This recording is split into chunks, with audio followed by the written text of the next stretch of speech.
Hola a todos y todas, pues gracias por acompañarnos aquí. Pues el CIES, el Departamento de Estudios Sociales, el programa de antropología, pues les da la bienvenida a este pequeño seminario, conversatorio sobre tráfico de drogas.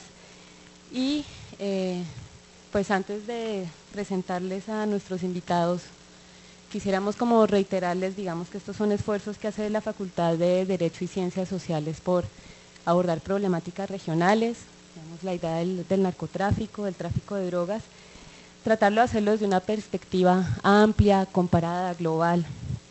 Y pues por eso hoy tenemos dos invitados que nos acompañan. Bueno, uno de ellos salió ahorita a fumar y como ya no se puede fumar aquí en la universidad, entonces me imagino que se está… bueno, no, ya llegó. Nos acompañan dos invitados hoy. Uno es Bruce Bagley, algunos de ustedes lo conocen. Bruce es doctor en Ciencia Política de la Universidad de California, es el decano de la Facultad de Estudios Internacionales de la Universidad de Miami y es profesor invitado de ICESI. Digamos que pues, le damos las gracias por acompañarnos aquí y Bruce está acompañándonos, digamos, porque una de sus líneas de investigación y de trabajo durante muchos años ha sido trabajar alrededor de los temas sobre las relaciones entre Estados Unidos, entre Latinoamérica, haciendo un énfasis en la problemática de tráfico de drogas y seguridad. Digamos que ha sido un consultor de muchos años, de muchos años, para el caso colombiano. Pues gracias Bruce por acompañarnos hoy. También nos acompaña Alfred Robinson, que es realizador y productor audiovisual. Alfred nos acompaña porque, como ustedes vieron, vamos a proyectar un documental sobre narcotráfico en San Andrés y Providencia, digamos que muestra un poco de las transformaciones que se han dado en San Andrés en los últimos años por la irrupción de la violencia asociada al narcotráfico, que ese es otro como de los temas de los que hablaremos hoy. La idea un poco del seminario, digamos, nosotros lo nombramos como retos y desafíos, pensando como dos temas amplios. Uno, digamos, ha sido todo este giro, este cambio de paradigma que se está dando alrededor de la guerra contra las drogas en América Latina. Recordemos que hace 3 años, en el 2009, se creó la Comisión Latinoamericana sobre Drogas y Democracia, donde se reunieron Gaviria, Zedillo y Cardoso, expresidentes de Colombia, México y Brasil, donde concluyeron, digamos, que la guerra contra las drogas ha sido un tema, digamos, bastante polémico y no ha dado los resultados esperados en los últimos años. Y claramente, digamos, desde Latinoamérica en este momento se comienza a enunciar la idea de la necesidad de un cambio, de un giro alrededor de las políticas de interdicción y de la guerra contra las drogas. Digamos que esta idea de los retos y desafíos precisamente está planteada en ese tono. O sea, ¿qué tipo de desafíos tienen que asumir los estados cuando hablan de la relación entre seguridad, democracia, interdicción, digamos, o hacer frente a estas dinámicas frente al tráfico de drogas, que no pasen solamente por una cuestión relacionada a la contención y a la guerra y a todas estas ideas de tolerancia cero. Pues un caso de eso fue, ustedes lo vieron, como estos nuevos debates alrededor de la legalización. No sé si vieron, por ejemplo, el debate que se dio en Bogotá alrededor de las propuestas de Petro por hacer estos centros de atención. Entonces, digamos que hay muchos puntos de debate en este momento que pueden ser interesantes y que, digamos, esa es la idea por la que Bruce nos está acompañando aquí. Y la segunda está planteada alrededor como del tema concreto de lo que está pasando con el caso colombiano. Digamos, es evidente que cuando nosotros hablamos de tráfico de drogas, hay muchos temas y hay muchas problemáticas que entran en relación. Digamos, es claro que muchos actores están vinculados a esta problemática, con esta coyuntura que nos cobija en este momento con la apertura de los diálogos de paz, pues es claro, por ejemplo, que el punto de narcotráfico se vuelve un tema de discusión y que nos muestra cómo el tráfico de drogas no está limitado solamente a un problema de producción, de comercialización, de consumo, sino que para el caso de nuestro país tiene, digamos, unas relaciones bastante complejas en términos de acceso a recursos, la vinculación de distintos actores, la presencia de actores armados, la relación con la institucionalidad, digamos que nos obliga a profundizar un poco en este tema y a abrir las perspectivas de pronto como en términos, digamos, de las relaciones que se establecen con la institucionalidad, con la economía, con las formas de producción. Entonces, en esa medida, digamos, nuestra idea fue tratar de pensar un seminario que nos permitiera hacernos una idea de lo que está sucediendo en Latinoamérica hoy y tratar de hacer unas miradas comparadas también para el caso colombiano. La idea de haber invitado pues, a Bruce Bagley está pues, puesta en ese tono. Digamos, la idea es que Bruce nos dé que nos brinde una intervención, digamos, que nos permita comprender un panorama general de lo que esté sucediendo en América Latina y que haga énfasis hará énfasis también en el caso colombiano. Y la idea de conocer, de ver el documental es conocer un poco qué está pasando en otros lugares. De pronto nosotros estamos acostumbrados, por el caso de Cali, del Valle, del Cauca, hay unas ciertas dinámicas que nosotros tenemos cierta familiaridad con el caso del narcotráfico y del tráfico de drogas, y la idea con el documental es conocer un poco qué está sucediendo en otra orilla del país. Pues gracias a todos y todas por estar aquí, le doy gracias a Bruce Bagley y a Alfred Robinson por acompañarnos hoy, y bueno, Bruce, tienes la palabra. Gracias. Voy a usar el podio. Bueno. Muy buenas tardes. Muchas gracias a ICESI y a los profesores de las ciencias sociales, de ciencia política, de antropología, por la invitación tan gentil que me han hecho. Yo llevo 2 días de curso, así que si me vuelvo incoherente o en inglés o en español, ¿no? Podemos culpar a ICESI, no a mis capacidades de pensamiento. Yo he escrito recientemente un trabajo que salió publicado en el programa de América Latina del Woodrow Wilson Center de la Biblioteca del Congreso. Está en línea, seguramente les pueden dar, es este. Entonces lo que pensaba hacer es resumir lo que yo considero, y tengo más espacio en el artículo, lo que yo considero las tendencias principales del siglo XXI en cuanto al crimen organizado, el narcotráfico y la democracia en la región. Es un tema bastante amplio. He organizado mis comentarios en básicamente 6 áreas generales. Quiero hablar un poco del consumo, luego de lo que ha sido la guerra contra las drogas y sus victorias parciales en la región andina en particular y en otras regiones y subregiones de América Latina.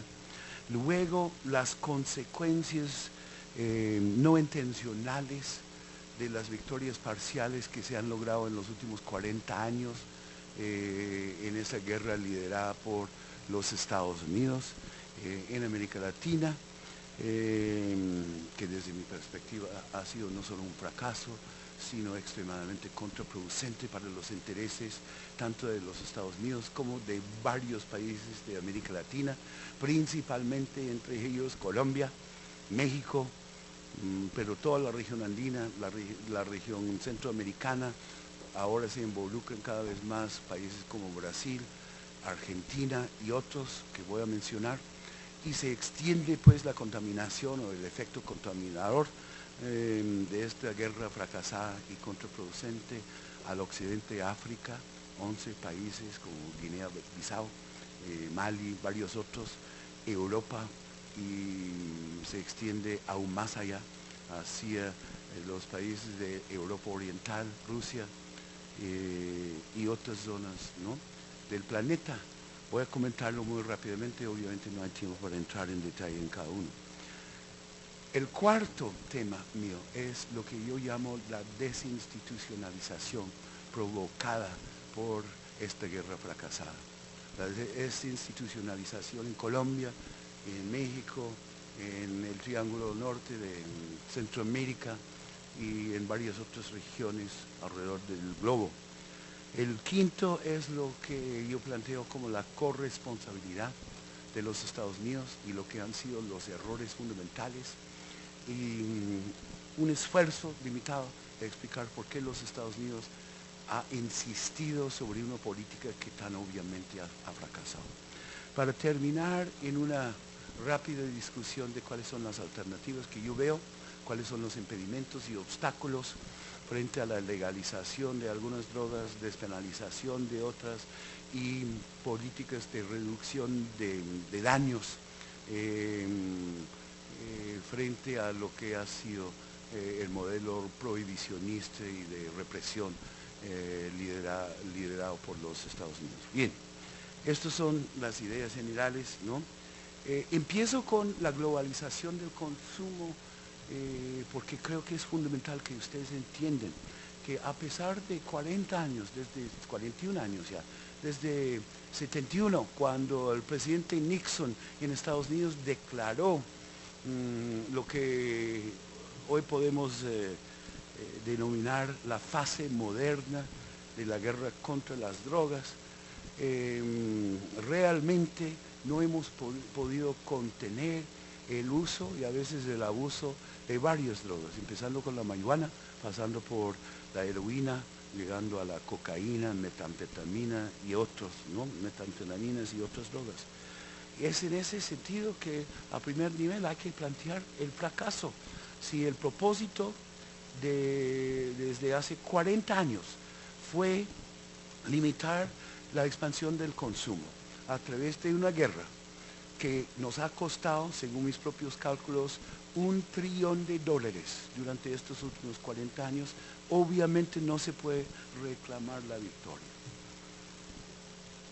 Yo he escrito varios otros ensayos sobre este tema. Uno se llama La nueva guerra de los 100 años. Es un juego sobre las guerras en Europa, no voy a entrar. Pero en realidad, la fase de prohibición en los Estados Unidos no empieza hace 40 años.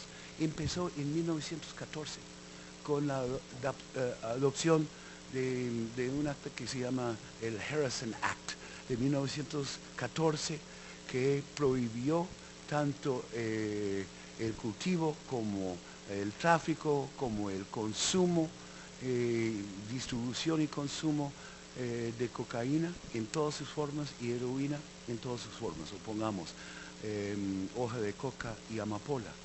En ese sentido, ya llevamos casi 100 años, vamos a cumplir, no en el año entrante, sino en un año y medio, 100 años de la guerra prohibicionista por parte de los Estados Unidos. Es una guerra que en un momento de gran optimismo yo planteé iba a terminarse después de 100 años. Ya soy menos optimista. Creo que podríamos fácilmente ir otros 100 años, ¿no? Con el debate o la falta de debate que hemos visto en Estados Unidos y en otras partes. Pero voy a intentar terminar de manera optimista, no planteando el debate en los Estados Unidos, sino un debate más amplio, un debate que sea a nivel de los estados en los Estados Unidos y a nivel de América Latina, con la Comisión Latinoamericana sobre las drogas y ahora la Comisión Global sobre las drogas, liderado por el expresidente Cardoso, el expresidente César Gaviria de Colombia, Zedillo de México y muchas otras figuras, ¿no?, de renombre internacional. Los Estados Unidos es el principal mercado de drogas ilícitas en el mundo. Gastamos en los Estados Unidos alrededor de $150 mil millones, ¿no?, anuales en todas las drogas, incluyendo drogas ilícitas de receta o de prescripción. En eso, para no extenderme demasiado, la cocaína es responsable por alrededor de $40 mil millones de ventas de drogas ilegales en los Estados Unidos. Somos el principal consumidor de drogas. Los Estados Unidos tiene más de 70 millones que han ensayado con la marihuana hasta la fecha y tenemos en momentos pasados, durante finales de los 80 y comienzos de los 90, en el gran boom del crack, casi 12 millones de consumidores de cocaína. En este momento, los Estados Unidos, no a través de la prohibición ni la interdicción, los elementos centrales de la guerra contra las drogas, pero a través de la prevención, la educación, el tratamiento y rehabilitación, hemos reducido en más de la mitad el consumo de cocaína y en más de 3/4 partes el consumo del crack fumable o de la cocaína fumable que se llama crack, bazuco, paco, depende de donde uno esté. En ese contexto, entonces, empiezo reconociendo el gran papel que juega los Estados Unidos en estos mercados ilícitos. Y además reconozco que la dinámica detrás de estos mercados ilícitos y del crimen organizado que gira alrededor de ellos y la violencia, ¿no?, que acompaña el proceso tiene mucho que ver con los Estados Unidos, y los Estados Unidos tienen un alto grado de corresponsabilidad. Vuelvo a ese tema. Pero aquí quiero plantear, primero, que esto no es una enfermedad americana. Yo he escuchado en muchas partes de América Latina, si los gringos no fueran, ¿no?, tan adictos a las drogas, entonces no tendría problema Colombia ni los demás países de América Latina. No es cierto. Esto no es una enfermedad americana y hay que entenderlo en ese contexto. Los Estados Unidos ha sido pionero, sin duda, y es responsable o corresponsable, pero hoy en día el segundo país consumidor del planeta es ¿cuál? ¿Alguien sabe? Es Brasil. El tercero, Argentina. El cuarto, España. Y esto es una forma de mentir con estadísticas, porque la realidad es que el segundo grupo de países consumidores en el mundo se encuentra en Europa Occidental. Es la Unión Europea, con 27 miembros, consumen ya 3/4 partes de lo que se consume en los Estados Unidos en cuanto a cocaína. Consumen más heroína, pero ya han descubierto la cocaína y es el mercado que más crece en el mundo.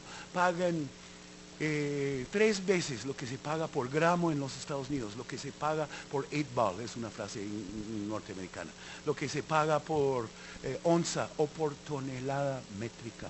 El gran mercado para los narcos colombianos hoy en día no es los Estados Unidos, sigue siendo importante, es Europa. Y las conquistas que están buscando están en Europa.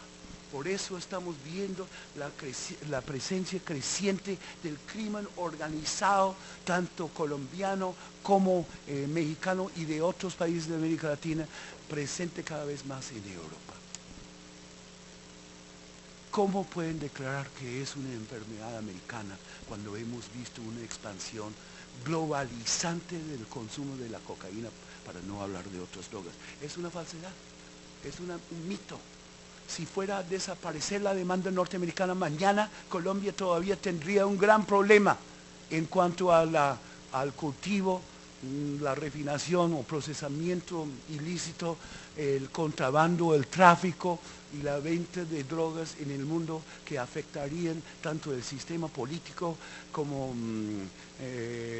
grados de violencia en el país y el proceso de paz que ha planteado recientemente, ¿no?, el presidente Santos. Si hay tiempo, llego a eso. Si ustedes lo entienden así, entonces el consumo es un problema global y tenemos que enfrentarlo como un problema global y no señalar con el dedo que son los gringos adictos o que son los ingleses adictos o que son los narcos colombianos los responsables de este debacle que hemos presenciado en los últimos 40 años. Bien, segundo punto, lo que yo llamo las victorias parciales. Los Estados Unidos lleva 40 años en esta fase, planteando una guerra. Si uno lo mira bien, con las estadísticas al alcance nuestro, sabemos que en el año, para no irme más atrás, en el año 1985, Perú producía 65% de toda la hoja de coca en el mundo. Bolivia producía 25% de toda la hoja de coca en el mundo. Colombia producía menos de 10%. Con la aplicación de la guerra contra las drogas, incluyendo el Operation Blast Furnace en Bolivia, que casi tumba el gobierno de Paz Estenssoro, ¿no? Y en 86 lo que hemos hecho es correr tanto el cultivo como los grupos de crimen organizado que giran alrededor del cultivo hacia el norte.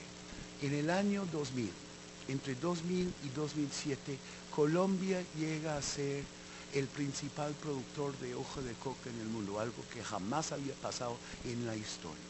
Colombia llega a producir casi 90% de toda la hoja de coca, mientras que reducen sus cultivos a través de la erradicación manual, ¿no? Y la interrupción del puente aéreo, especialmente durante el gobierno de Fujimori.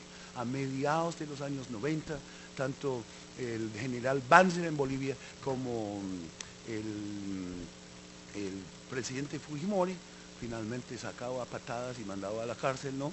De manera muy autoritaria los dos, fueron capaces de reducir con muchos abusos de los derechos humanos, para no hablar de los derechos de las poblaciones indígenas en ambos países, su participación en el cultivo. Pero eso no terminó con el cultivo, simplemente lo trasladó hacia el norte.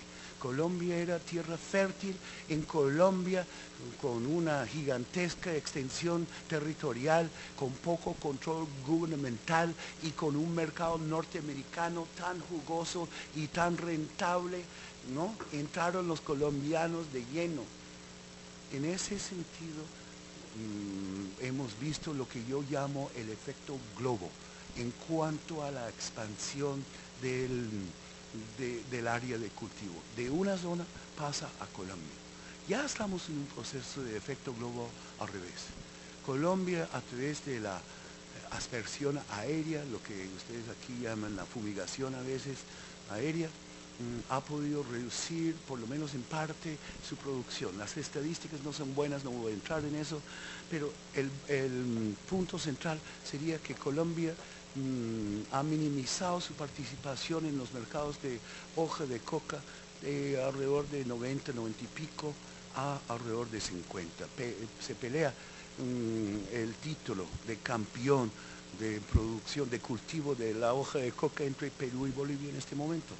Pero el punto no es que Colombia ha reducido, el punto es que al reducir Colombia no hay escasez de hoja de coca en el mundo, simplemente se traslada de nuevo a la región Andes Sur.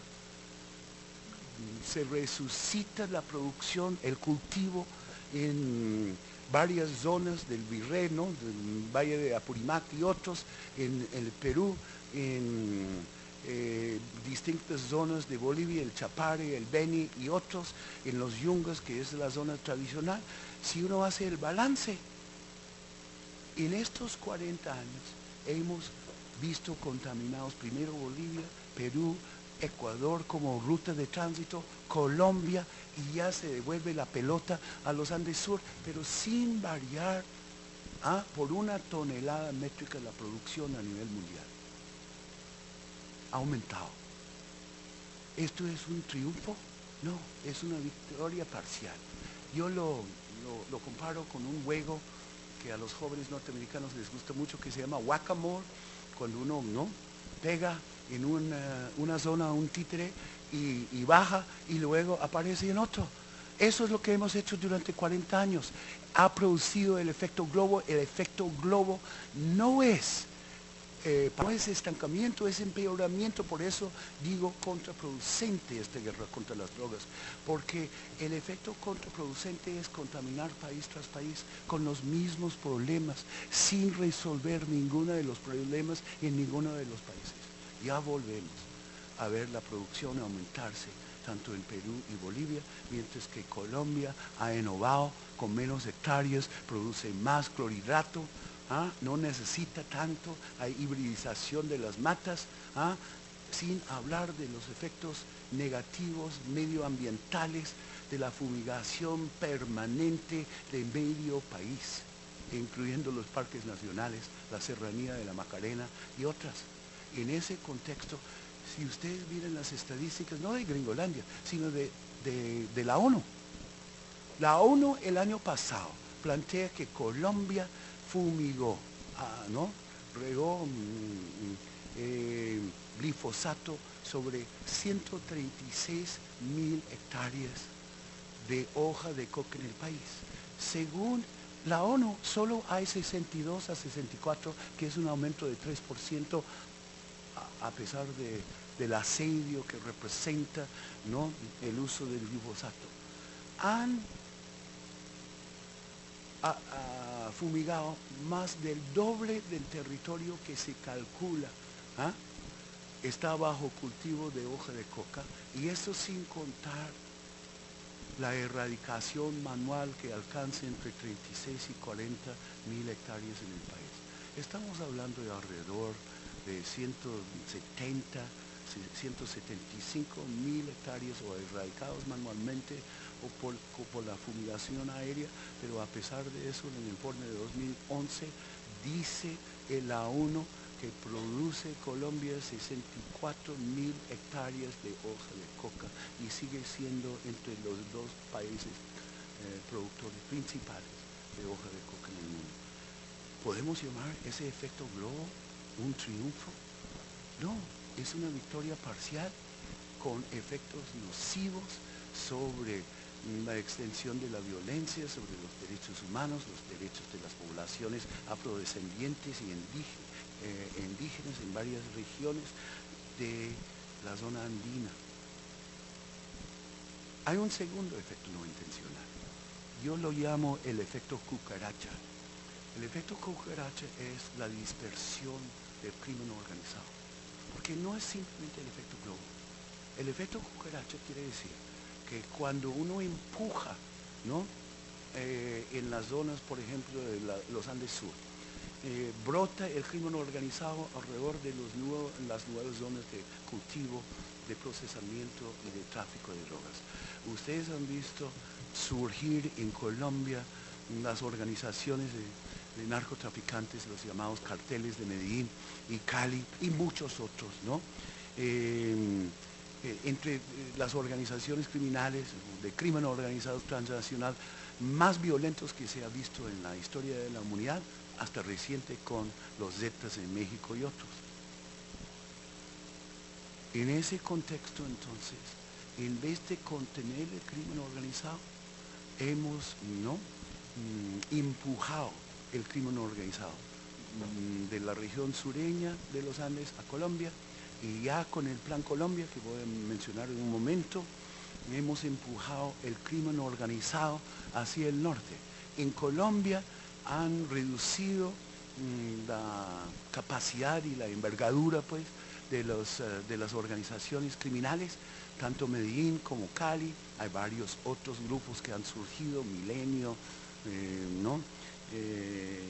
otros grupos, el Cartel de los Soles, que opera desde Venezuela, así que no debemos engañarnos, no es una situación donde se ha eliminado el crimen organizado alrededor del narcotráfico en Colombia. Si puedo decir algo, es peor que nunca en vez de mejor. Pero las organizaciones criminales no son del mismo tamaño. Hemos visto el movimiento de los grandes carteles, a lo que yo denomino cartelitos en Colombia. Hay más de 300 organizaciones narcotraficantes operando hoy en día en el país. La seguridad democrática del presidente Uribe, el Plan Colombia, patrocinado por los Estados Unidos y abrazado tanto por Pastrana como por el presidente Uribe, han reducido el tamaño de las organizaciones, pero no las han controlado ni en Colombia. Y han tenido el efecto no intencional de la dispersión del crimen organizado, el efecto cucaracha. Yo digo que en mi universidad hay estudiantes que estudian tanto que no tienen tiempo para limpiar la cocina. Cuando uno entra a la cocina y prende en Miami, hay cucarachas. ¿Qué pasa cuando uno prende la luz en la cocina? Corren a esconderse, normalmente en los gabinetes o en el cuarto al lado. En mi analogía es en la casa vecina. La casa vecina en América Latina ha sido Bolivia, Perú, Colombia, ya Centroamérica, México. Con las presiones que estamos viendo en México, hay una tendencia hacia la dispersión de nuevo, el efecto cucaracha al revés, que está contaminando de nuevo Colombia. Este efecto cucaracha, igual que el efecto globo, no son triunfos, no son victorias. En ese sentido, plantear Colombia como modelo, o plantear Bolivia y Perú como modelos anteriormente, o ahora, ¿no?, con Calderón terminando su periodo en México, plantear México como modelo, a mí me parece realmente construir castillos en el aire. Es un absurdo, porque lo que tenemos ya es un continente contaminado. La producción que aumente en Bolivia y Perú pasa por el Chaco, por Paraguay, y transita por Brasil, donde en las favelas hemos visto crecer el problema del consumo, hemos visto crecer el problema del crimen organizado y hemos visto crecer el problema de la violencia. Hay enfrentamientos entre el Comando Vermelho y la policía en Sao Paulo y Río. Están preocupados por el campeonato del fútbol mundial en 2014 y por los Juegos Olímpicos en Río en 2016. Eso es una victoria. Ya está contaminado Brasil. Argentina tiene un país que crece en cuanto al consumo, donde las pandillas juveniles ya empiezan, ¿no?, a dominar zonas enteras de Buenos Aires, una de las ciudades más bellas de toda América Latina, y donde se consume el paco, como si fuera el fin del mundo. ¿Eso es una victoria? Contaminar el Cono Sur, contaminar los Andes, contaminar cada vez más Centroamérica y México. Paso, porque yo creo que, bueno, un punto final. Aquí el efecto cucaracha ha llevado el crimen organizado a México. Existía el crimen organizado a lo largo del siglo XX, no hay tiempo para entrar en eso, que empieza con la prohibición del alcohol especialmente, y con la producción de amapola para heroína, para abastecer el mercado californiano por parte de la población asiática, China especialmente, deportada de los Estados Unidos después de la terminación de los ferrocarriles, donde los importamos como mano de obra barata. México fue el principal abastecedor de heroína, de la morfina, producidos a través de la refinación de amapola a lo largo, ¿no?, de las últimas décadas del siglo XIX y comienzos del siglo XX. Ya existía el crimen organizado y el narcotráfico en México. Con la prohibición del alcohol en Estados Unidos durante el periodo 1919 a 1933, aumentó el crimen organizado en México. Ya con la guerra contra las drogas a partir de Nixon en particular en 71, México llega a ser un blanco, ¿no?, tanto en cuanto a la marihuana como en cuanto a la amapola.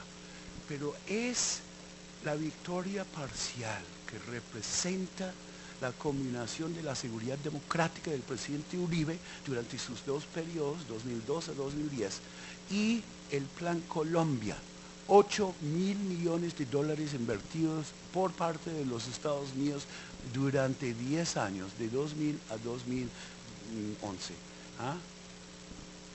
que lograron reducir el tamaño de los carteles, de empujar no intencionalmente, ¿no?, el efecto cucaracha hacia el norte y de plagar México con no solo el cartel de Tijuana, los Arellano Félix, el cartel de Juárez, los Carrillo Fuentes, que eran los dos grandes a comienzos de la década de los 90, sino que crearon el espacio para el crecimiento del ahora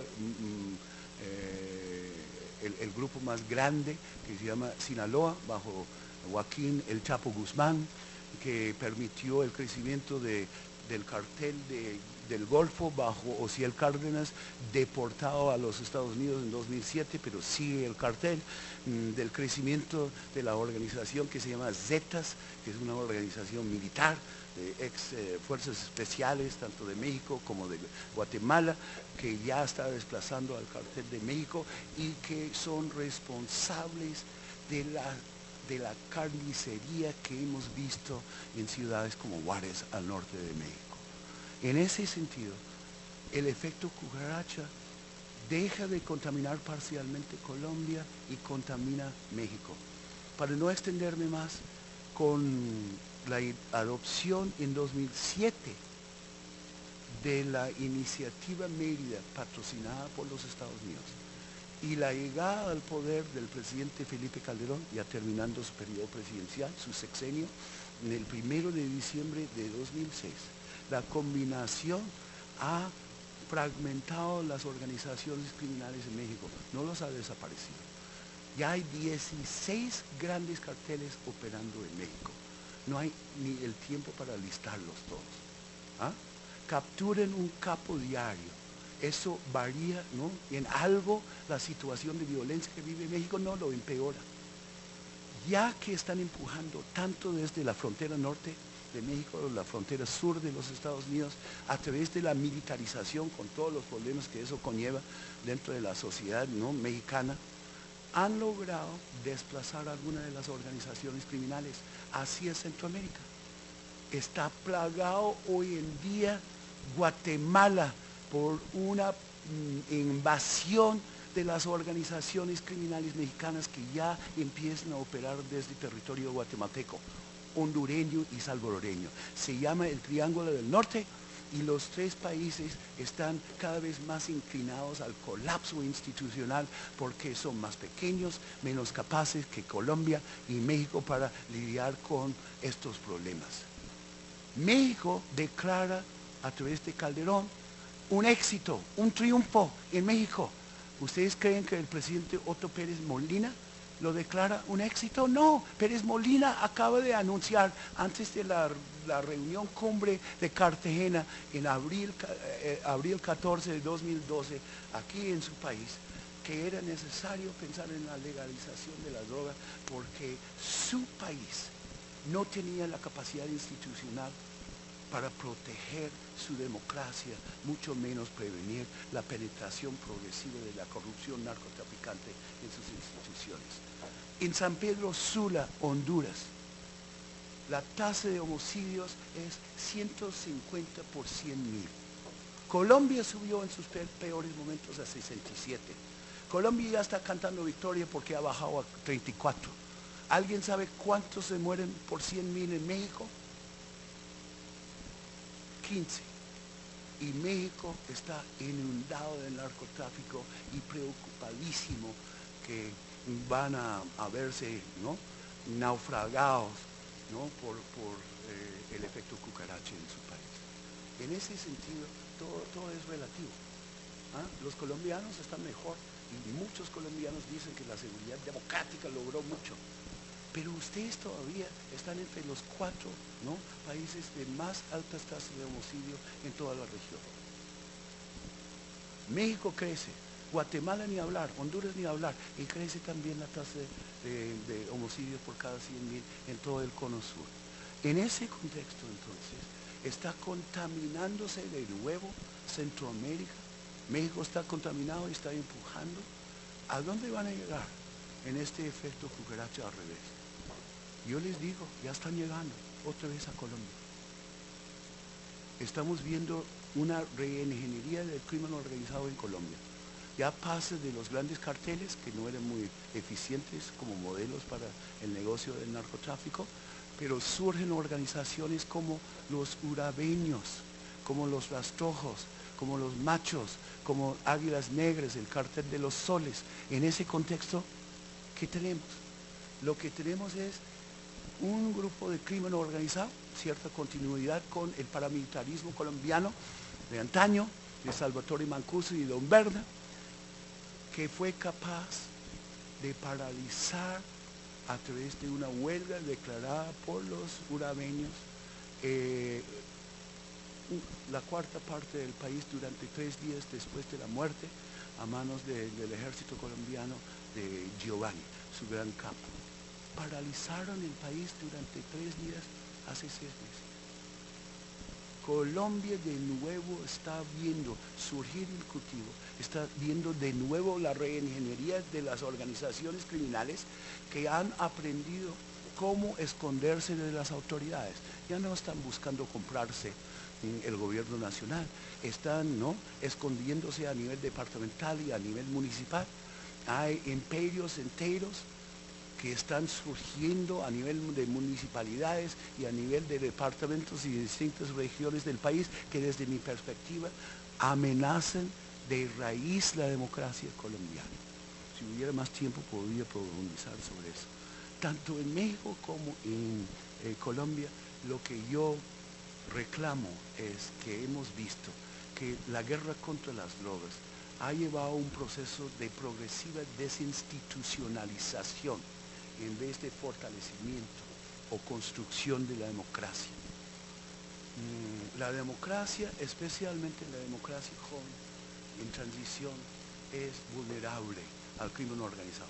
No quiere decir que me opongo a la democracia, no, pero ojo, hay que construir la democracia paulatinamente. Para usar el ejemplo de México, México, después de 71 años de hegemonía priista, ¿no?, elige por primera vez un partido de la oposición, el PAN, el Partido de Acción Nacional. Sube el presidente Vicente Fox a la presidencia. De 2000 a 2012, el panismo ha dominado la presidencia de México, ¿sí? Es ese periodo de transición donde hemos visto los ataques más feroces contra las instituciones democráticas mexicanas.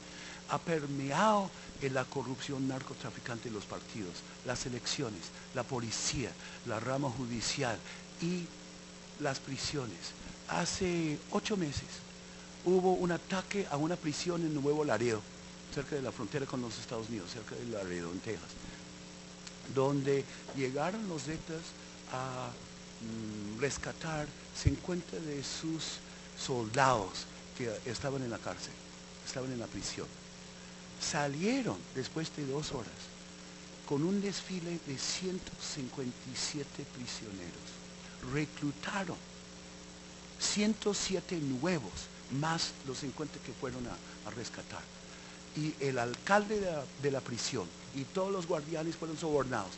Están en video, simplemente mirando el desfile cuando salen de la cárcel. Siguen traficando desde las cárceles. La rama judicial no funciona.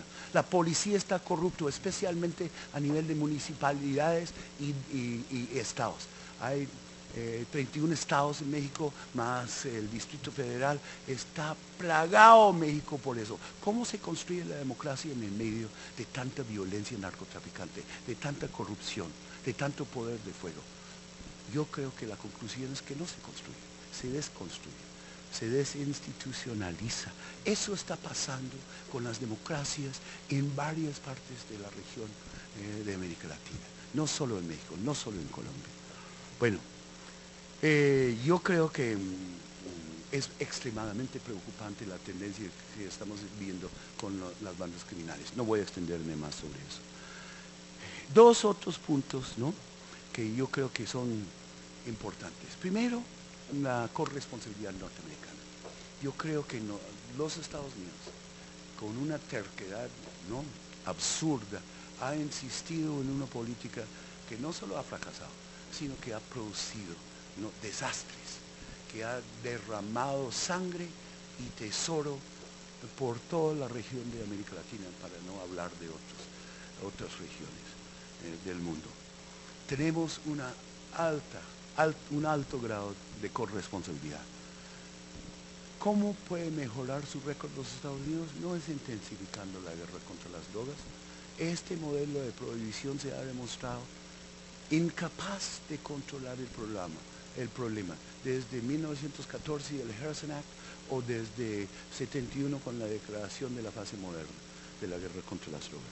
Primero, los Estados Unidos deben dedicar mucho más de sus recursos, de sus $1 trillón, de sus casi 20 mil millones de dólares a nivel de gobierno federal anuales, 20 mil millones más a nivel de Estado, a la reducción de la demanda, a la prevención, educación, desde edades tempranas hasta finales de los años 20, porque este es un problema, especialmente el abuso y la adicción, es un problema de jóvenes. Cuando llegan a ser padres de familia o madres de familia, tienen responsabilidades, tienen que levantarse con los hijos y lo demás. Ya la vasta mayoría de consumidores, tanto de marihuana como de otras drogas, lo dejan, si no son adictos, por ejemplo, a la heroína. En ese contexto podríamos hacer mucho más. Segundo, debemos reconocer una distinción importante entre la adicción y el uso recreativo de las drogas. Mire, uno al fumar un cigarrillo de marihuana no se vuelve adicto. Eso es la realidad. Es menos nocivo la marihuana que el cigarrillo o el alcohol. Tanto el cigarrillo como el alcohol son legales, pero la marihuana no. Yo favorezco la legalización de la marihuana, voy a plantearlo en un momento. No favorezco la legalización de las drogas heroicas. Creo que tener un adicto del crack manejando un carro por la US One en Miami no es una buena idea. No quiero que me maten a mí ni a mi familia, ¿ah? Pero tratarlo como si fuera un problema criminal. Buscar prohibir, no eso, criminaliza el problema. Aumenta la demanda dentro de un mercado clandestino, un mercado negro, lo cual produce alta rentabilidad y fomenta el crimen organizado, la violencia, el uso de las armas, la penetración de los gobiernos. Tenemos que buscar fórmulas para la despenalización, especialmente en cuanto a drogas, ¿no?, que están usados, ¿no?, aunque sean adictos, ¿no?, del crack o de la que están usados por adictos, pero que no involucren el uso de la violencia ni violencia en la comisión de otro crimen vinculado. Debemos tratarlo como un problema de salud pública. Debemos tener modalidades, mecanismos para canalizar estos problemas. Primero, mandarlos a volver a educarse o de inscribirse en educación vocacional para prepararlos para salir, ¿no?, al mundo como ciudadanos efectivos. Debemos tener cortes juveniles que no los mandan a las prisiones, sino monitorean su comportamiento. Debemos tener programas permanentes de educación y varios otros aspectos. Los Estados Unidos han fallado completamente en eso. Segundo, los Estados Unidos deben dirigirse a su propio sistema de prisiones. El sistema de prisiones está lleno en los Estados Unidos, está abrumado. Yo soy californiano de nacimiento. En el estado de California, en mi estado natal, cuesta abodegar un prisionero $49,000 al año. $49,000 al año. Un solo usuario de marihuana, $49,000. Obviamente deja de devengar un sueldo, deja de pagar impuestos. Si está casado no cuida a su familia ni sus hijos, ellos resultan, ¿no?, dependientes del estado de bienestar, lo cual cuesta aún más. Esto entorpece todo el sistema judicial norteamericano, las cortes, la policía y lo demás. Es una política absurda. Una familia de 4 en los Estados Unidos se declara pobre si cae por debajo de $24,500 de ingreso anual. Una familia de 4, $24,500. Podríamos sostener a 2 familias de 4 por el costo de un solo prisionero. En Estados Unidos hay 2.3 millones de prisioneros, casi 1 millón por cuenta de drogas. Los que en América Latina me han dicho, ustedes por qué nunca capturan a los grandes capos, y ustedes por qué no hacen nada en cuanto a la demanda. Nosotros encarcelamos más personas por cuenta de drogas que cualquier otro país en el planeta. Y es una política absurda, fracasada, contraproducente, que condena toda una generación. Ya estamos en una segunda generación, a felonías donde cuando salen de la cárcel no pueden encontrar trabajo, no pueden solicitar un préstamo del gobierno a ningún nivel para ir a la escuela, donde no pueden convertirse en profesionales.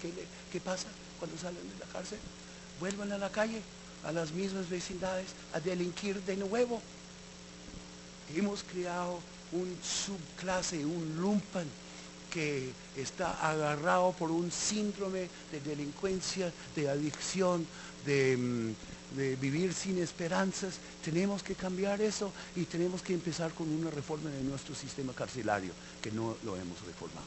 Los Estados Unidos tampoco ha asumido su corresponsabilidad en cuanto a lavado de dinero, en cuanto a tráfico de armas ligeras en el mundo entero y especialmente en América Latina, y los Estados Unidos no ha asumido sus responsabilidades, no para lidiar un modelo prohibicionista, sino de fortalecer las instituciones democráticas en los países, ¿no?, de la región, que han sido debilitadas por la corrupción, por el narcotráfico, por guerra de los contras, por otros eventos, ¿no? Estados Unidos ha participado. No hay tiempo para extenderme sobre eso. Finalmente, ¿qué alternativas hay? Bueno, yo creo que ustedes tienen que entender dos cosas para cerrar esto. Primero, en los Estados Unidos está congelado el debate. En los Estados Unidos, a nivel de gobierno federal, no hay un debate sobre políticas de drogas y estamos en una elección presidencial, ¿no?, en una campaña presidencial. Ni Trump ni Obama mencionan el tema. ¿Por qué? Porque el que levanta la voz la pierde, el que levanta la cabeza, ¿no?, está decapitado. Pierde su curul, no vuelven al Congreso, no hay caso. No se puede en el Congreso norteamericano. Hay tres razones básicas por eso. Primero, hay una ideología puritana en los Estados Unidos, patrocinada por las cuatro grandes religiones: catolicismo, protestantismo, cristiano, judaísmo y islam. Todos están de acuerdo en una ideología puritana en el medio del libertinaje norteamericano, que obviamente no permite a nivel ideológico un debate serio. Segundo, la clase media norteamericana está preocupada, miedosa, no quieren que sus hijos estén expuestos, ¿no?, a las drogas. No han podido pararlo, pero cada vez piden más penas mínimas. 10 años, si 10 años no funcionan, 15, si 15 no, 20, están llenando las cárceles por miedo, no porque funcionan. Hay que tener en cuenta los miedos de la clase media, porque ellos son los que votan. Tercer punto, nosotros reelegimos cada 2 años los 435 representantes de la Cámara Baja, de la Cámara de Representantes en los Estados Unidos. Cada 2 años. La totalidad se reelige 2 años. 435. Estamos en este proceso. Las elecciones venideras están en noviembre. No hay un debate alrededor de eso, porque la elección es una subasta permanente. En vez de pensar en alternativas que tal vez funcionen tanto para los Estados Unidos como para América Latina, lo que están pensando es en la reelección. Levantar la voz, ¿no? Levantar la cabeza es perder. Las dos cosas, no lo hacen. ¿Dónde está la experimentación en los Estados Unidos? Está a nivel de los 50 estados de la Unión, porque son los estados como California que tienen que costear, ¿no?, la encarcelación de una población tan masiva, que tiene que pagar 49. El estado de California está bajo orden de la Corte Federal de construir $6.000 millones más de prisiones, o de soltar 20% de la población carcelaria. Por las sentencias de penas mínimas mandatorias, 10 años o más por crack, marihuana y otras cosas, no pueden soltar a los que han cometido una felonía en cuanto a las drogas. No tienen la flexibilidad. Entonces, ¿quiénes están soltando? Están soltando asesinos, violadores de mujeres, violadores de niños.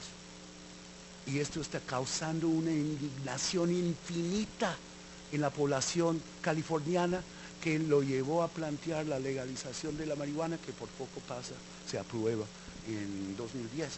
Hay en este momento 17 estados más el Distrito Federal, ¿no?, nuestro Washington D.C., que han legalizado la marihuana medicinal, y hay 4 estados que en noviembre van a votar sobre la legalización de la marihuana. Resuelve el problema resuelve el asunto de legalización de la marihuana, el problema del crimen organizado, del cultivo de drogas heroicas, tanto amapola como hoja de coca convertidos en cocaína y heroína. No. Esto es una solución para los Estados Unidos, porque no resuelve el problema del cultivo por parte de campesinos de hoja de coca en Colombia, ni resuelve la ilegalidad que tanta ganancia produce en cuanto al el procesamiento y tráfico aquí en Colombia o en cualquier otro país de América Latina. Tenemos que pensar en una forma holística. La locomotora detrás de la criminalidad que se asocia con el narcotráfico, con las drogas en general, es la alta tasa de ganancia sobre un producto que es relativamente sencilla ¿no? en términos de su cultivo y su procesamiento. Tenemos que reducir esa tasa de ganancia o vamos a seguir reproduciendo el crimen organizado a lo largo y lo ancho de América Latina. Por eso, no porque creo que es una buena idea que haya muchos erinómanos, ¿no? en América Latina o en mi país, ¿no? que debemos pensar en alternativas que planteen la legalización de las drogas menos fuertes, más blandas, y la despenalización y otras alternativas, ¿no? frente a este problema. El debate no se va a dar solo en los Estados Unidos. El debate ya se da en América Latina con la Comisión. Varios países, ¿no? ya están planteando en América Latina que no quieren repetir durante los próximos 40 años lo que ha sido la historia de la guerra contra las drogas de los últimos 40 años. Colombia solo ha perdido entre 1 y 2% de su PIB durante los últimos 40 años. ¿Cómo sería Colombia si hubiera crecido por 2% más anualmente durante 40 años? Sería otro país. Sería un país sin pobreza. En ese contexto, cada uno de los países contaminados por los efectos no intencionales, efectos globos, efectos cucaracha, han empezado por lo menos a contemplar alternativas. Ese debate es un proceso constructivista, una construcción social en proceso. Vamos a ver alternativas planteadas, no se van a aprobar de la noche a la mañana, es una construcción de largo camino, de larga duración, pero es fundamental que pensemos en alternativas a lo que ha sido una guerra contra las drogas devastadora para toda la región de América Latina. Gracias.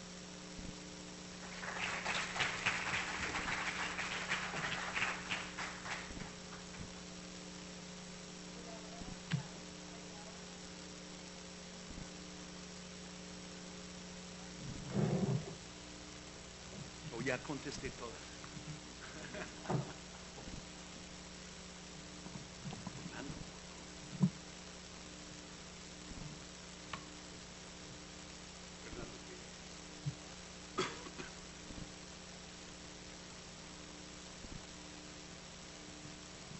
Muchas gracias. Sus exposiciones siempre son contribuyendo a darle a uno claridad sobre la América Latina y esta situación que pasa.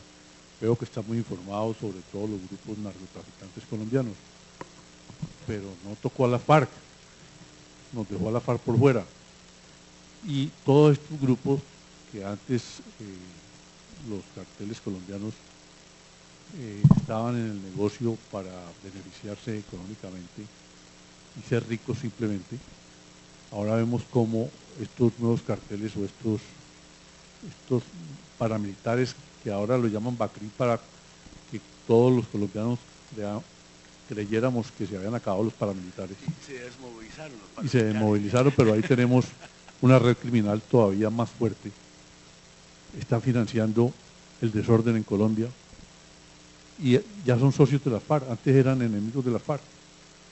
Entonces, como bien lo dijo alguien, 26 billones de pesos vale la guerra contra la FARC al año y hay gente que se opone a la paz. Yo creo que tenemos que intentar hacer la paz. El presidente Santos es uno de los dueños del establecimiento colombiano y no sé qué se dice en los estamentos intelectuales de los Estados Unidos sobre la FARC. Luz. No lo mencioné, pero no profundicé. porque no hubo tiempo. Simplemente me extendí demasiado. Entonces, 3 puntos muy rápidos. Primero, al acabar con Medellín y luego Cali, a través de la violencia gubernamental y el plea bargaining, vimos surgir los cartelitos. ¿Quiénes llegan a llenar el vacío durante los años 90? Dejado por las grandes organizaciones de carteles narcotraficantes en Colombia. Son las FARC a la izquierda, que desde 82 se meten, pero en los años 90 se meten de lleno. Y esto, la guerrilla revolucionaria, izquierdista, no marxista, lo que quieras.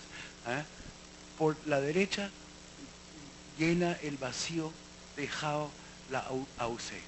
La pelea que se intensifica entre FARC y AUC alrededor del control territorial, cultivo, no tiene nombre. Su brutalidad no tenía límite, todavía no tiene límite en muchas partes del país. Y en ese sentido yo reconozco que las FARC, ¿no?, han ido al lado oscuro de la fuerza, ¿no?, han ido al crimen organizado en muchos sentidos. No del todo, eso es un debate aparte. Las FARC ya no son tan importantes como antes, pero yo estimo, el gobierno colombiano en sus momentos de euforia dice que es $1.000 millones de entradas, no es tanto, pero son 300 millones de dólares al año que entran a la tesorería de las FARC. Las FARC son un gran problema porque están cada vez más imbuidos, ¿no?, con el cultivo de la coca, la refinación de la cocaína y su tránsito, especialmente por territorio venezolano, en conexión o en llave con el cartel de los soles, que está dominado en Venezuela por la Guardia Nacional. El resultado es que las FARC se han degenerado de grupos revolucionarios, si uno quiere plantearlos así antes, ya a grupos de criminales, ¿no? Eric Hobsbawm escribió un libro, ¿no?, que planteaba de revolutionaries a brigands. Ya son criminales en muchos sentidos. Esto podría presentar el primer problema de las FARC al negociar con ellos, porque algunos grupos van a seguir en el narcotráfico porque es mejor vida que pueden tener por fuera. En ese sentido, entonces, es un problema para la negociación, puede ser un obstáculo. Y más allá, va a ser extremadamente difícil extirpar las FARC de este país. Ellos pueden refugiarse en otros países, ya lo sabemos. No tengo tiempo para entrar en eso, pero la seguridad de las fronteras colombianas deja mucho que desear. Y además, con 300 millones de dólares pueden seguir traficando y financiándose infinitamente. ¿Cómo van a acabar con las FARC en este país, donde pueden esconderse como guerrilla, donde pueden pasar varias fronteras y donde tienen entradas de 300 millones de dólares? Estoy totalmente de acuerdo, Fernando, y esto es un gran problema. Yo estaba en una clase hoy aquí en el ICESI y hablamos de eso por la tarde, y esto va a presentar uno de los grandes nudos gordianos del proceso de paz para el presidente Santos. Le deseo mucha suerte, pero francamente yo soy escéptico, ¿no?, dado la historia de estas negociaciones y dado las entradas tan monumentales por cuenta del narcotráfico que entran a las FARC. Decir que son cartel ya es otra cosa, cada vez más sí, pero no trafican en el exterior tanto como los grupos paramilitares que se han convertido en bandas criminales o BACRIM, y que se están lucrando. Y ellos también pueden ser un estorbo a cualquier proceso de paz, porque las FARC, con la experiencia de la UP, ¿qué van a hacer? Con grupos paramilitares resentidos, con mucha plata y mucha arma, ¿no?, un poder de fuego. Realmente, si pudiera profundizar, sería una charla distinta, ¿no?, y mucho más larga, pero creo que tienes toda la razón. Y el presidente, es admirable lo que hace el presidente Santos, contra la corriente, contra el presidente Uribe. pero vamos a ver, porque yo francamente soy muy escéptico sobre la industria de la cocaína en que participa plenamente las FARC. Por favor.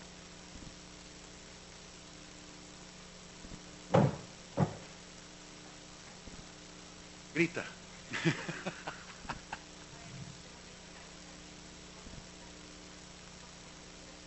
Yo intenté ser optimista al final.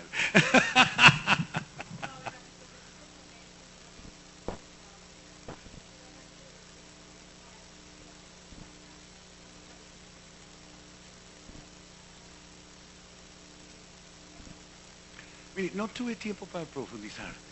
¿Y no me escuchaste en Miami? Sobre este tema, fue una estudiante de intercambio, brillante además. Pero el punto central es que hay luz, porque el modelo tradicional, patrocinado por los Estados Unidos y sostenido por este consenso ideológico puritano, por esta clase media miedosa, no con toda el problema electoral institucional, ya empieza a desbaratarse. No a nivel nacional, sino a nivel de los estados, porque en una sociedad capitalista es la plata que cuenta.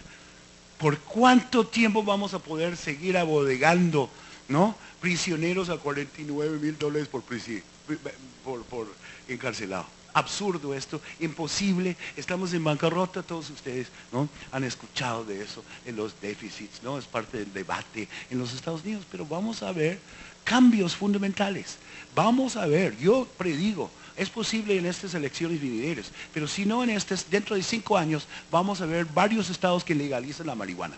Eso no resuelve el problema en México porque cambian los narcotraficantes a las drogas heroicas. ¿Ah? Entonces tenemos que contemplar otras alternativas, pero demuestra movimiento. Ahora, ustedes en América Latina no pueden esperar para una solución que venga de Washington porque no viene. Ustedes tienen que empezar a contemplar cuáles son las alternativas, que fue mi nota positiva y optimista, o por lo menos así quería plantearlo, porque yo creo que con Cardoso, con Gaviria, con Zedillo, ya con Fox, con Pérez Molina, con Chinchilla de Costa Rica, con los debates en Brasil, en Argentina, ya estamos viendo un nuevo horizonte, donde van a plantear, no el sello positivo de la sociedad latinoamericana en general sobre el uso y abuso de las drogas, sino alternativas más prácticas, menos costosas, que cuesten menos sangre, ¿no?, y que involucren menos violencia frente a esta problemática. Debemos contemplar, tratarlo como un problema de salud pública. Debemos pensar en alternativas a la encarcelación para los jóvenes, y ya estamos en esa onda. Yo soy muy optimista después de muchos años de estudiar este problema. Yo creo que ya estamos llegando a un punto de quiebre donde ya no se puede sostener el viejo modelo y donde nuevas alternativas empiezan a florecer. En ese sentido, yo soy mucho más optimista.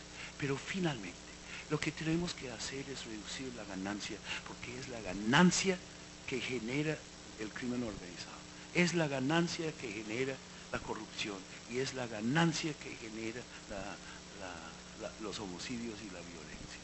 Ahí es el punto donde tenemos que empezar.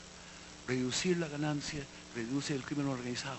Si no criminalizamos, podemos pensar en otras alternativas mucho más positivas que no involucren condenar toda una generación a un récord de felonía y la cárcel. Ok.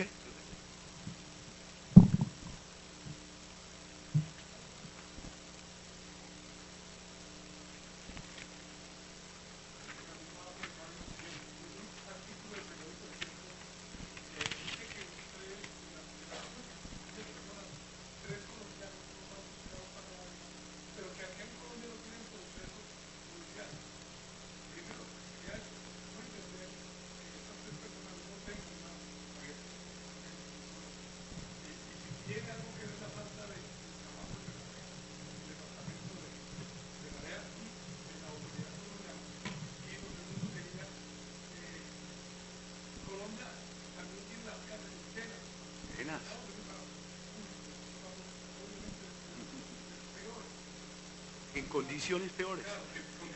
Yo he visitado muchas cárceles en Colombia, me consta.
Bueno, con estas tres y cortamos porque queremos ver la película. Yo quiero verla. Mire, en cuanto a procesos en Colombia, hay muchos desfases entre la DEA, la Corte Federal Norteamericana, donde nosotros ponemos las demandas o los indictments, ¿no?, que salen. Los Estados Unidos muchas veces pone esas demandas contra figuras en Colombia sin muchos datos, simplemente por sapos que han informado, que en la corte sería muy difícil. Si ustedes se acuerdan, nosotros fuimos a requisar todo un país para capturar a una sola persona que se llamaba General Noriega, ¿no? Era un acto ilegal, violaba la ley internacional claramente, pero lo hicimos, nadie era capaz de pararnos. Pero al llevarlo a los Estados Unidos no podíamos condenarlo porque no tuvimos un testigo, y esto sí era necesario en el proceso, un testigo que podía testificar que recibía el dinero en efectivo, hasta que descubrieron que teníamos a Carlos Leer en el tercer sótano, ¿no?, de la penitenciaria de Marion, Illinois, en los Estados Unidos, y fueron los procuradores a ofrecerle un arreglo. El arreglo era que él podía subir al primer piso y ver el sol, y que 7 de sus parientes podían entrar el programa de Witness Protection, de protección de testigos en los Estados Unidos. Entonces él descubrió que sí había entregado una maleta llena de $1 millón, fue a testificar en la corte, condenaron a Noriega por 25 años. ¿Ustedes creen, Carlos Leer? Con ese incentivo es perfectamente factible que no haya sido completamente honesto. Pero el punto es que los Estados Unidos muchas veces no tienen las pruebas. Ha sido un problema permanente.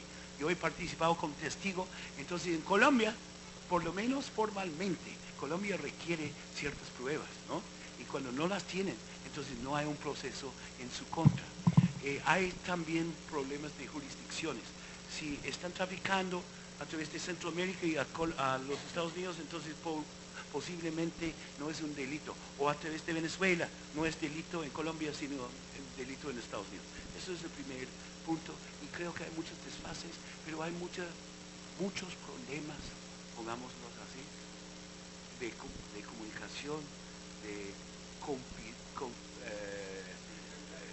confianza, confidencialidad también en la compartición de información.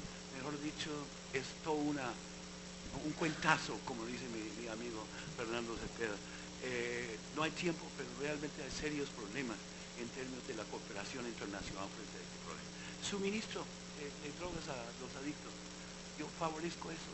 Hemos visto estudios empíricos en varios países, empezando en Portugal, pasando por Holanda, en distintos países, ¿no?, donde claramente eso ayuda en por lo menos 3 sentidos. Primero, reciben drogas limpias en vez de contaminadas, así que no llegan a contraer, claro, el SIDA o otros. Segundo, lo hacen en un lugar donde hay menos violencia y menos crimen que giro alrededor de eso.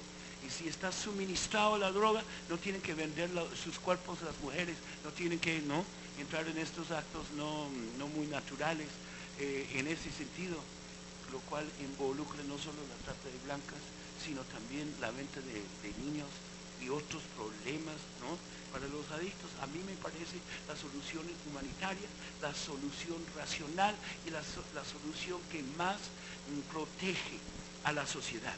Por supuesto, en Colombia, ¿no?, el debate gira alrededor de que ustedes están dando el sello bueno, ¿no?, al consumo de las drogas. Como si no poner estos centros de suministro va a parar el problema, o que no hay problema. Hay un problema. Es la política que yo describo como la política de avestruz. Si lo ignoramos no hay problema, ¿cierto? Hay un problema y nadie está buscando solución, menos Petro. Y Petro, al hacerlo, tuvo gran coraje. Creo que no lo sacó bien, no preparó el público bien, pero es una idea que tarde o temprano tendrá que cuajarse aquí en la sociedad colombiana, porque ustedes, y el punto central, es que como el resto de América Latina, ustedes tienen un problema creciente de consumo de estas drogas. ¿Ah? Ustedes han tenido un problema del consumo de bazuco durante décadas. ¿Ah? Ya el consumo de otras drogas, incluyendo el crack, incluyendo la heroína inhalable y fumable, metanfetaminas y otras cosas, crece. La adicción en este país, combinado con poliusos, ¿no? Múltiples usos, especialmente el alcohol, está creando una serie de problemas de salud pública en este país. Y el país no lo ha conceptualizado, mucho menos ha intentado, ¿no? resolverlo. En términos de microtráfico estoy de acuerdo, pero yo creo que sería otra la explicación. Con la proliferación de cartelitos, lo que hemos visto en Colombia son grupitos, ¿no? cartelitos, que en vez de buscar exportar, ¿no? de contrabando hacia afuera, han encontrado mercados entre jóvenes en distintas ciudades colombianas. Este microtráfico entonces es rentable. No son grandes carteles, son pequeños. Y esto es muy rentable. Tarde o temprano produce todos los problemas sociales, más la violencia, ¿no? Las altas tasas de encarcelación. Entonces microtráfico es un gran problema y va a crecer en Colombia. Ustedes lo van a ver. Yo he tenido el privilegio de viajar por mucho de Colombia en el último año y lo he visto, lo he presenciado. Finalmente, medidas draconianas, así lo apunté. Los chinos mataron a 1,5 millones, ¿no? Después de la revolución de 49. Solo en un país, ¿no? totalitario y comunista se puede hacer eso, porque no podemos decir que respeta mucho los derechos humanos, los derechos civiles o algo más. Espero que no sea una propuesta tuya, ¿no? de matar a todos los consumidores. Esto sí, en sociedades de Occidente, tanto Colombia como Estados Unidos, Canadá, Inglaterra, no es posible. Y además, es un absurdo, porque no buscamos rescatar a esta población, porque los datos demuestran, solo en las sociedades totalitarias, autoritarias, se puede ensayar con esto. Y los mismos chinos dejaron de hacerlo, y ya China tiene un creciente problema. No los están matando, igual que antes. Están matando disidentes, pero no tanto a los consumidores de drogas, que vienen de Myanmar, que vienen de Birmania, vienen de varios otros lugares. Y hay otras soluciones. Los rusos, los suecos, son los más duros de paseo. El zar de las drogas de la ONU en este momento es un ruso y más duro no se encuentra. Lo cual quiere decir que hay resistencia a nivel del régimen internacional y de la ONU. En ese contexto, entonces, yo creo que hemos visto experimentos mucho más positivos. Portugal es uno que señala. Hay otros, Holanda, ¿no? Con todos los problemas que se presentan en estos países, yo creo que ya tenemos una fórmula que es mucho más efectiva y que no involucra la sistemática liquidación, pues, de toda una generación que no favorezca. Realmente tenemos esta cosa. ¿Una pregunta más o corta?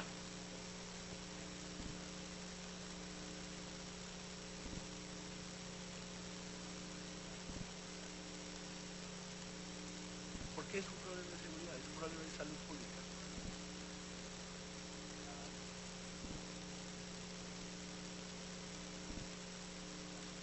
Mire, el alcohol mata mucho más gente cada año. Hay problemas serios de alcoholismo en los Estados Unidos. Pongamos que hay alrededor de 70 millones de alcohólicos, ¿no? en los Estados Unidos, muchos en tratamiento. Cuando uno maneja una máquina, sea un avión, un tren, un carro, un camión, un autobús, bajo la influencia, a la cárcel, inmediatamente. Es ilegal hacer eso y ponerlos de base. ¿Sí? Así, se trata igual que el alcohol. No permitimos a los alcohólicos manejar carros, no permitimos a la gente que se pone en órbita manejar automóviles. Por favor, esto es sencillo y así no van a matarme a mí ni a mi familia. Muchas gracias.